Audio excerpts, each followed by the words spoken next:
Naalala niyo pa ba nung sikat pa yung LTE Advanced na mga home Wi-Fi? Parang kailan lang, 'di ba? Pero bago pa man maging kilala ang mga murang 5G home Wi-Fi ng mga telco, yung kanilang LTE Advanced na in-offer nila noon ay talagang tinangkilik ng mga tao. Dahil na rin sa abilidad nitong carrier aggregation na kayang mag-combine ng multiple frequencies para mas mapabilis yung internet speed. At isa ang Huawei B535932 sa naging sagot ng Globe para sa LTE Advanced category.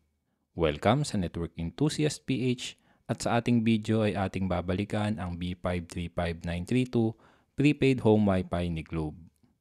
Disclaimer lang, ang video na ito ay hindi sponsored at ang mga sasabihin ko dito ay personal kong opinion, obserbasyon at base sa paggamit ko ng device na ito. So ang Huawei B535932 ay 4G pa rin. Although ito ay 4G LTE, hindi ito basta-basta ordinaryong LTE, kundi LTE Advanced. Ito rin ay Cat7 or Category 7 na LTE. Yung kanyang carrier aggregation ay isa sa mga strong points ng modem router na ito. Kilalang brand din ng Huawei kaya naman talagang isa ito sa mga naging mabentang modem router nung ito ay nirelease ni Globe. Pagdating sa itsura ay para sa akin ay premium ang datingan nito. Sa harap kita agad natin yung iconic na logo ni Globe at yung kanilang generic sticker kung saan ay nandun yung quick troubleshooting steps na makikita nyo rin sa ibang prepaid home Wi-Fi models nila. Andito din yung indicator lights nito katulad ng power, internet, Wi-Fi indicator, LAN connection indicator at signal indicator. Sa taas, yung power button at yung letter H, ito rin yung kanyang WPS button. Sa likod, andito yung mga antenna ports, Wi-Fi credentials, reset, 4 na LAN ports na ang isa ay LAN at 1 port combo, at telephone port. Sa ilalim, nandun yung SIM card slot na tumatanggap lamang ng microSIM. Ang web UI nito ay ma-access mo sa IP na 192.168.254.254. At katulad ng ibang prepaid home Wi-Fi na nirelease ni Globe, ito rin ay heavily modified. Meaning may mga features na tinanggal o kaya naman ay nakablock kaya hindi available dito sa web UI. Isa pa naman sa madalas kong binabago sa mga router settings ay yung DNS server, kaso hindi siya available sa device na ito. Pero meron naman itong basic settings katulad ng papapalit ng password ng Wi-Fi, basic firewall settings, MAC filter at band steering. Sayang lang dahil walang masyadong feature ang kanyang web UI at lugi ka kung ikaw ay advanced user.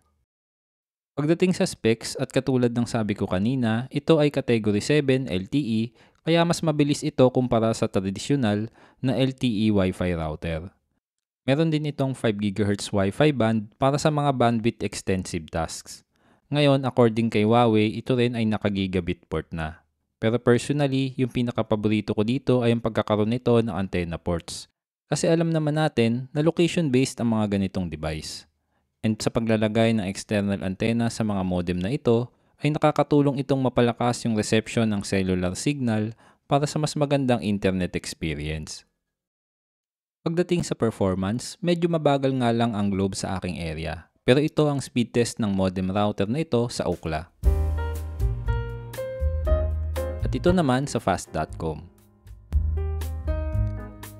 Please note na ang mga test na ito ay ating ginawa within 10 feet na layo mula sa modem.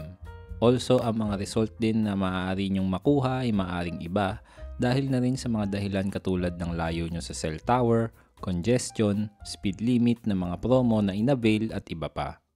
Nung nag-search ako noon online ay admin access lang ang working at available sa model na ito. At bihira din ako makakita ng working na tutorial sa pag-open line ng unit na ito. Kung meron man, sa mismong Globe ka hihingi ng unlock code at alam ko naman na pahirapan makakuha nun kaya di na ako nag-abala pa na mag-request.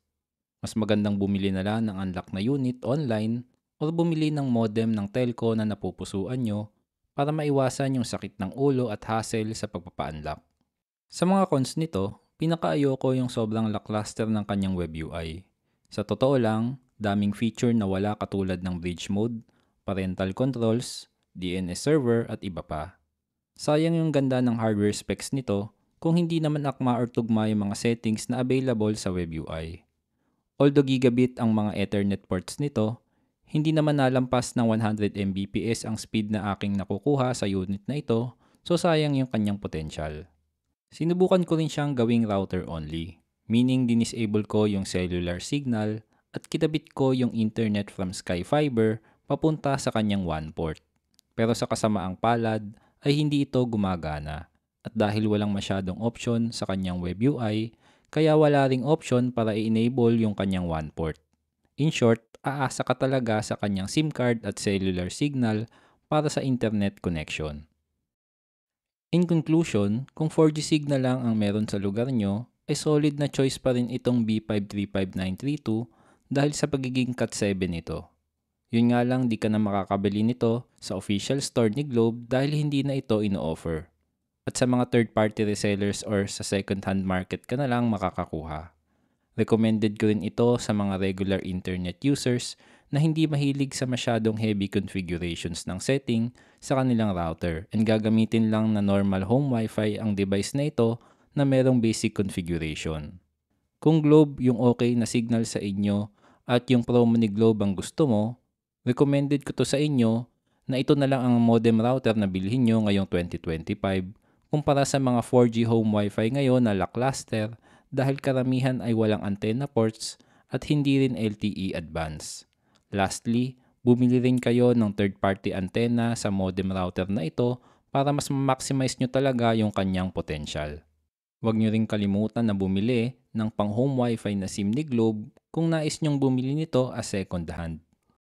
So ayun yung ating pagbabalik tanaw sa Huawei B535932 ni Globe.